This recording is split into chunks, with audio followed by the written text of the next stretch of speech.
and then we'll be done with this particular section of the book. So this is number 11.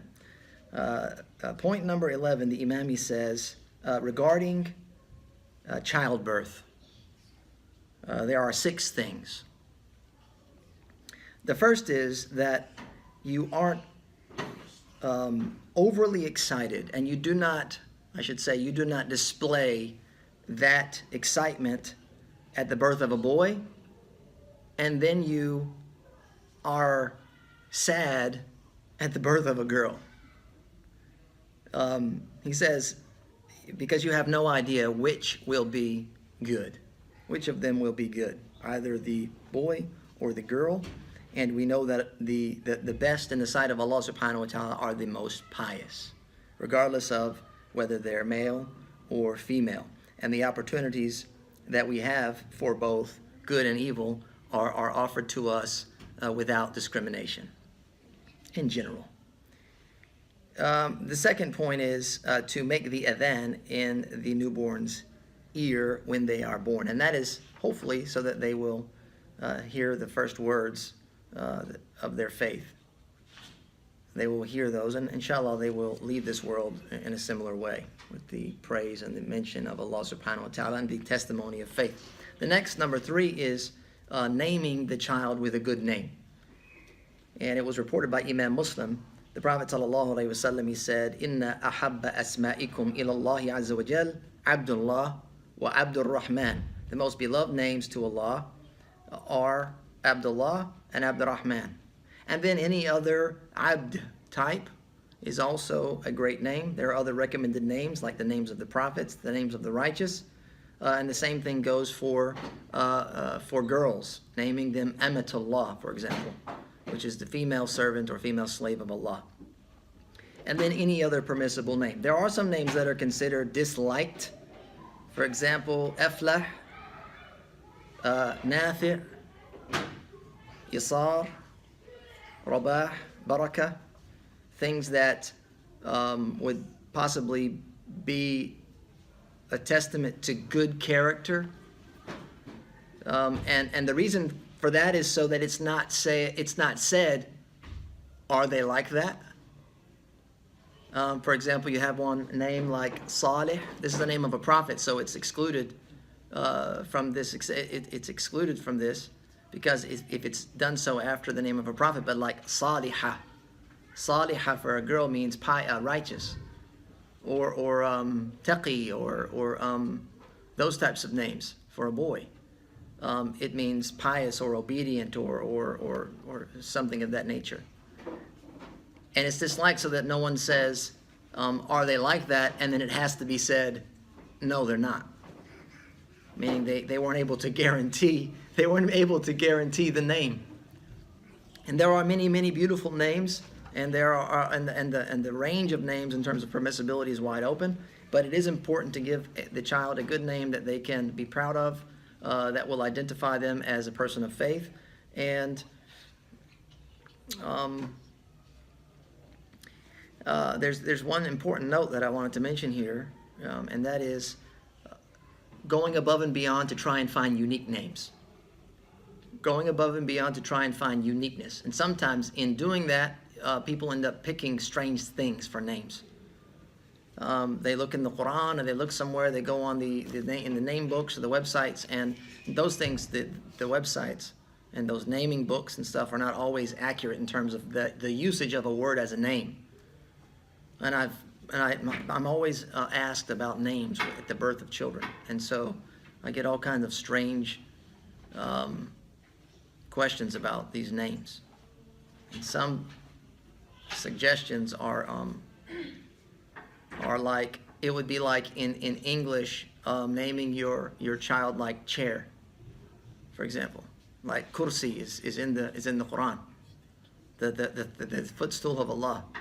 And so to name your child that, it's like naming them chair, or like door, or naming them floor, or naming them sky, or naming them those types of names. So you should be considerate of your child.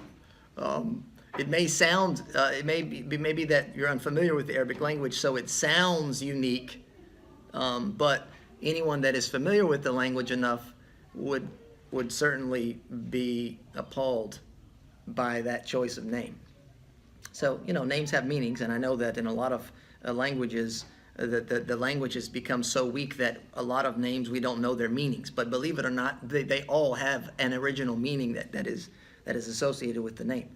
And Arabic is very rich, and it's not a lost language. So it's not like you're going to pick a word that people aren't going to know unless it's not a word. And that's another thing, is that a word and a name has a meaning. So if you throw letters together and it's not a word, then it's not suitable for a name.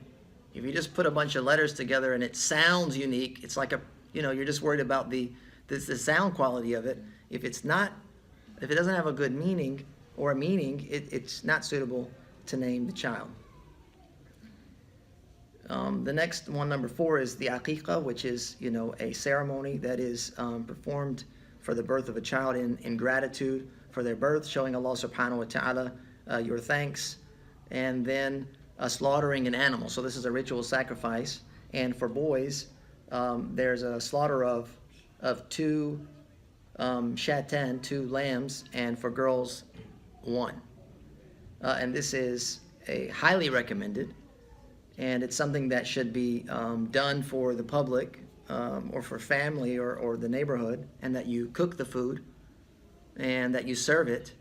And it's also recommended that when you serve the food, you serve something sweet with it, in hopes, tafa'ulan, right? In high hopes to have the sweetness of their life with yours. Number 5 is to feed, to kind of grind up, if you will, or chew up dates or something sweet. And this is the practice of the Prophet ﷺ, and feed them some of that at their birth. And then the last, number 6, he says, is circumcision. This is a practice of the prophets that came before us, and certainly something of the righteous. And it was recommended, or obligated, I should say, by our law and our legislation. So that's the 6 basic recommendations for delivering children.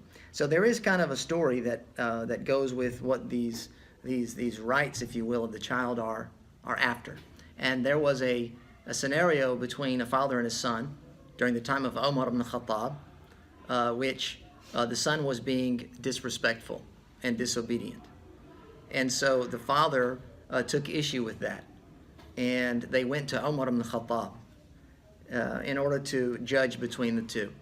And so, the man, he came to the father, and he's like, my son doesn't listen, he's disrespectful, he's not doing what he should be doing as my son. A lot of like what we hear today from parents. My children are wild, they're etc. And so Umar ibn Khattab, he asked for the son to come, and he was, Umar at the time of his leadership, he was very, very fair and impartial. He wanted to see the son, and he asked him, this is what your father's saying, what do you have to say for yourself? And he said, my father did not, he asked him, what are the rights of a father for the child? And so Umar, he said that the father select a righteous mother, a pious woman, that he teach them the Quran, and that he give him a good name. He mentioned these 3 things. And so the boy responded, he said, my father married a mushrika, just an idolater. So the religion is gone. He has not taught me a word of the Quran, and he named me Ju'la, which means dung beetle. So the dung beetle. Ju'la means dung beetle. That's what he named his son. Sorry. So, what do you think Omar said? What can you expect? Yet you're going to get out what you put in. And if you calling him Ju'la his entire life, he's going to be Ju'la to you. Yeah, and if you have somebody who's his caretaker, his nurturer, his mother, who's not going to impart religion and piety, then I'm sorry, you got off on the wrong foot, and that It's why it's so important that when we start looking at someone to be a potential spouse, we have our priorities in line, and we know what we're after. And this is very difficult at that age for most people at that age of in their late teens or 20s. And sometimes, believe it or not, people can go on into their 30s and 40s, and while they're deciding to get married, they still haven't quite figured all that out. And so it's important that family be there. And that's why, we have a very supportive structure in place.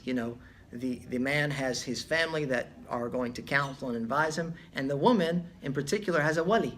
She has someone to act on her behalf and to help deal with another man, help to sift through another man's issues.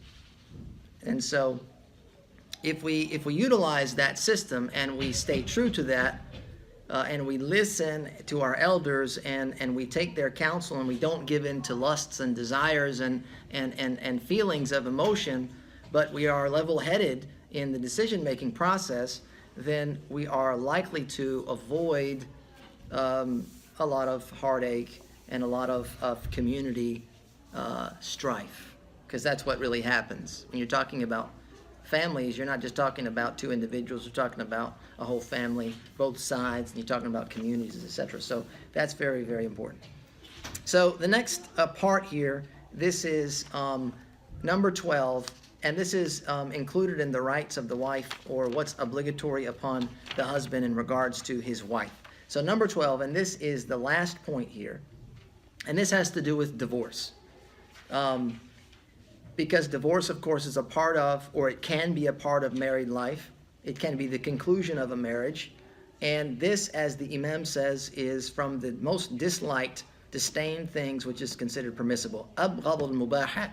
It's the most disdained of the permissible. It means divorce is permitted in Islam. But it is certainly not your go-to option. It's not the first solution that you run to. I'm having a bad time. Things are getting difficult. We're going through a struggle. I want out. I don't like hard challenges. There's also a process in Islam that helps you navigate through marital discord. And again, if we would, as a community of believers, rely upon that process in its entirety, not pick and choose little pieces, but in its entirety, and we lean into that as opposed to pulling away, then it's very likely that we can solve a lot of the marital problems that we face. And this all comes back to surrendering to Allah's wisdom, as I just mentioned in the previous class, or the previous topic, about Allah being the most wise, and that His rule supersedes all. And if we can surrender to that idea, that belief that Allah knows best, and Allah does best, and therefore Allah legislates best, then we don't have to burden ourselves with trying to figure every little detail out all the time. We don't have to go it alone. We can lean into our faith during times of hardship, and inshallah, Allah subhanahu wa ta'ala will deliver us, whatever the outcome may be. So he says, in regards to divorce, it's disliked that a man surprise his wife with a divorce when there's no cause for it, when there's no, he says, min ghayri dhanb, like there's no, I don't want to use the word sin here, but there's no real negative reason to do it. And it's not permitted for a woman to drive a man to do that, or to request of her husband that she wants a divorce. And if the husband does want to divorce his wife, because talaq is it's the right of the husband, and al-khula', which is essentially an annulment, is an option for the wife in the event that she's dealing with a real oppressive person. Then she can seek an annulment through the court system. But the actual talaq in the Islamic tradition is something that is done by the man, issued by the man, and so that's why this is part of the man's duties here, is that in the event that he is going to divorce his wife in this manner, there's a couple of things. The first one, and this is where most people go wrong. The way that we have been dealing with talaq is disastrous. Beyond epic proportions.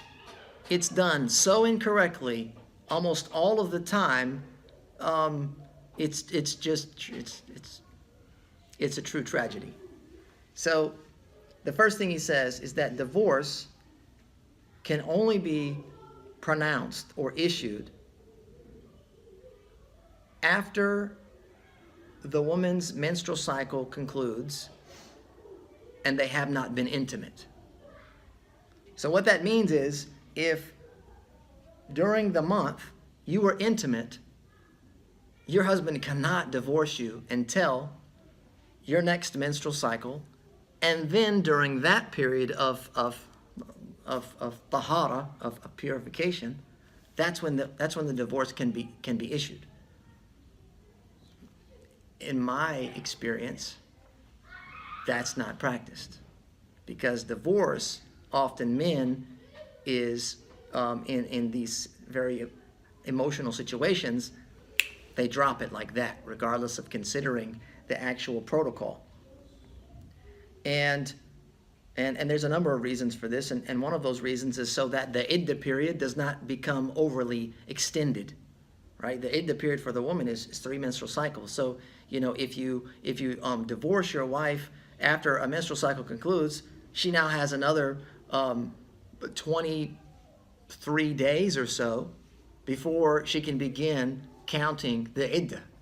And it also, from a practical standpoint, it slows things down. It slows things down so that a divorce is not said in haste and out of anger. And it allows the husband to take time and to think and to be rational and not emotional. And hopefully it would lead to reconciliation, or at least some type of a more positive conclusion. The next thing is that you issue one divorce, a single time, in order to benefit from ar-ruj'a, which means reconciliation and staying married, in the event that you are regretful for doing it. So first, what we've done is we've waited for the following menstrual cycle to conclude, so long as we have not been intimate. And then if it's still that I'm going to divorce my wife, then you divorce your wife and you say it one time. As many of us know, you have 3 opportunities, or 3 opportunities to divorce, and it's really 2 opportunities to reconcile. And in the event that you divorce your wife for a 3rd time, that's it. It's over. You can't go back. It's done. And so when you say you're divorced, you're divorced, you're divorced, you have concluded the marriage in totality. You cannot stay together. It's haram to be together. And the marriage is over. If it's done in one sitting, just like that, then that's it. And so in the event that a person chooses to divorce their wife, they need to be aware of this. And they say it one time. And I know that some of this stuff is cultural. Did you say 3 times? Or no, one time is enough. And what happens is, after you say divorce one time, the iddah period will begin with that menstrual cycle. And then the wife will go through that iddah period. And if the iddah period is concluded without reconciliation, without an indication from the husband that he wants to stay married, then the marriage is over. And if you want to get back together and reconcile, you have to have a new marriage contract. But it's permissible. Now, if in the middle of the iddah period, let's say after 6 weeks, you realize, look, I'm sorry, I want to be with you, let's work out these problems, figure it out, let's stay together, then you're still married, technically, and you do not need another marriage contract. All you need to do is express your intent that she stay married. And that can be done in a number of ways. Right? It can be done expressly. It can be done in a roundabout manner. Look, I don't want you to go. Or it can be done through intimacy. Right? You're not, having said, listen, if you've divorced your wife and you're waiting for the iddah period, It's not a free-for-all. You're not just living with each other as husband and wife like you were, intimate together and just, enjoying the last moments before your marriage is over. No, all that ends. Because if you are intimate or you are together in that way, then that is an indication that you want to be married. Hopefully that's certainly what would happen in most cases, but it's something to make sure that is kept in mind. The next thing, number 3, is that you are gentle and easy when it comes to divorce. You are not heavy-handed, and you are not evil and hurtful. Right? In the event that you have to separate, it's understandable. It's permissible, and sometimes it may be the most healthy thing to do. But when you part ways, you want to part ways in good terms, in good spirits. You don't want to break somebody down or hurt somebody while parting ways. And a part of doing that, he says, is by giving something. Something that they may enjoy in order to mend any injury and to heal any possible wound or to help that process. And this was reported by al-Hasan ibn Ali, radiyallahu anhuma, that he divorced his wife. Al-Hasan ibn Ali divorced his wife, and then he sent her 10,000 dirhams. Like 10,000 dirhams. So he sent her a large sum of money, and she said, "Mata'un qalilun min habibin mufariqun, min habibin mufariqin." Right? It's a little bit of enjoyment at the separation of my beloved. Right? So that's something good to do in the event that there's a separation. You try to keep things cordial as possible and as sweet as it can be done. And then number 4, and this is very important, because in times of emotion and in times of pain, what we want to tend to do is get vengeance and to lash out. And sometimes what we do is we want to expose one another to our friends and our family. We want to uncover all of the faults, and we just want to run them into the mud because we're in pain and we want to cause pain for them. And so he says that you do not uncover secrets.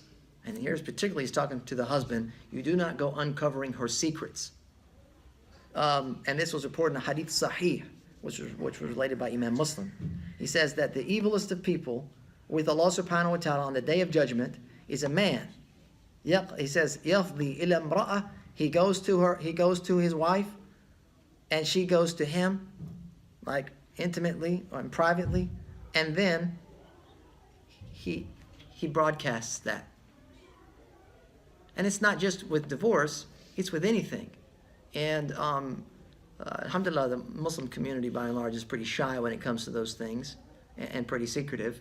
But there are other people in our culture that they have no problem talking about intimacy with their that they had experience with their spouse to their friends at work. We did this and I did that and all that type of a thing. This is, fadiha. This is this repugnant exposure. These things are private, and everyone is deserving of dignity, both man and woman.